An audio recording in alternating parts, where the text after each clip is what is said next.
Господин монополист, искате ли да работим заедно, да станем още по-голем, велик монопол и да експлоатираме работната ръка още повече, да ги стискаме до кост. Да имаме още повече такива.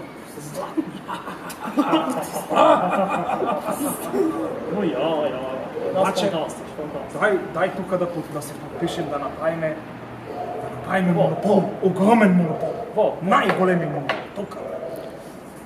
Така, перфектно. Обаче ще ни трябва и полицай. Ще платим и на полицайите, за да ги експлоатираме още по-хубаво. Чули? Защото има там едни хора, дето работят, обаче искат заплата. Не стига, че им даваме работа, а сега искат и некъде да живеят, искат и заплата, моля ти се. Не, това е ужасно, Абсурд. И аз не съм съгласен. И знаеш какво? Ще работим заедно с полицайите и те ще се оправят.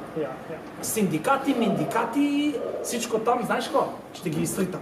Сега, твоята задача, знаеш какво е?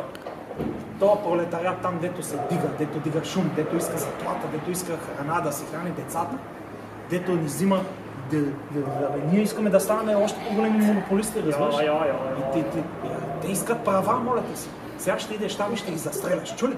Всичките там, които са жени и бремени, не ни интересува, ще ги застреляш. Чули? Коя дата е днеска? 1 май. Перфектно. Супер, айде, тръгвай. Застреляй. Всички.